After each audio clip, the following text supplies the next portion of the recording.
มื้อนี้บ่มีหยังหลายจะมาซุ่มแสงดาวให้เบิ่งแต่ก่อนเฮาเคยเฮ็ดคลิปแบบนี้แล้วเทื่อนึงแต่ตอนนั้นมันยังบ่มีการันตีบัตรแสงดาวปัจจุบันมันการันตีซุ่ม50เทื่อมันจะการันตีบัตรแสงดาว1บัตรก็เลยอยากมาลองว่ามันจะเกือบแบบแต่ก่อนบ่ต้องงงว่าเป็นหยังเวลแสงดาวเฮาคือหยังน้อยเพราะว่าเดือนนี้เฮายังบ่ได้ลิ้นจักตาเลยมีแต่ล็อกอินเข้ามาเก็บอิหยังต่างๆแต่ละมื้อซื่อๆบ่ได้เข้ากดไปลิ้นจักเทื่อเวลแสงดาวมันก็เลยบ่ขึ้นบ่ต้องห่วงเนาะเฮากดซุ่มแสงดาวเดี๋ยวมันแต้มมันก็เต็มเองจะมาซุ่มให้เบิ่งทั้ง ID ลักแล้วก็ ID สำรองเลยว่ามันจะเกลือหรือบ่เกลือให้ทุกคนตัดสินเบิ่งนำกันหลายคนซุ่มก็ได้ดีอยู่เฮาก็เลยอยากลองเฮ็ดเบิ่งบ่ต้องลีลาเนาะกด50เทื่อไปเลยอย่าไปกดเทื่อละกอง2กอง10กองเรียบร้อยได้ดวงดีอยู่เนาะห้อมนี้ได้แบบธรรมดา1บาทแล้วก็แบบพรีเมียม1บาทตัวนี้ ID ลักเฮาก็ถือว่าดวงดีอยู่บ่คือแต่ก่อนเนาะแต่ก่อนเฮาซุ่มแบบนี้แหละให้ทุกคนเบิ่งก็ตามที่เห็นเนาะคลิปก่อนบ่ได้หยังเลยได้แต่แต้มแสงดาวทั่วไปเห็นบ่ก่อนเฮาซุ่มเวล30ปลายหลังจากซุ่มแล้วเฮาได้แต้มมาเวลมันไป80นี่แหละเฮาจึงว่าบ่ทาลิ้นใช้เงินแก้ปัญหาก็ได้ถือว่าดวงดีบ่ได้เติมแสงดาวไปอีก2เดือนเนาะเฮาได้มา2บาทบัตรพรีเมียม1บาทแล้วก็ธรรมดา1บาทเดี๋ยวต่อไปเฮาจะมาซุ่มตัว ID สำรองเฮาให้เบิ่งว่ามันจะดวงดีคือกับ ID ลักบ่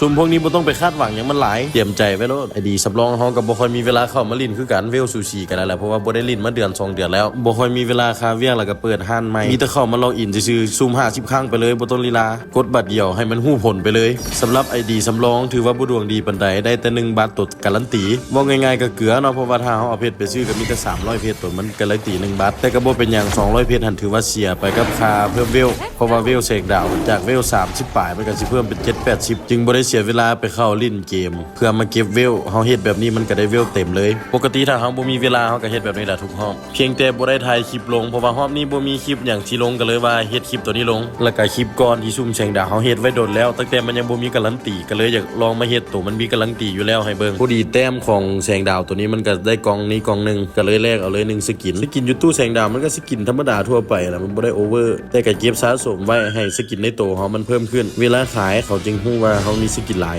แล้วก็อย่าลืมไปติดตามทั้ง3เพจของเขาแน่เพจขายคอมพิวเตอร์แล้วก็เพจเกมแล้วก็เพจขายเครื่องทั่วไป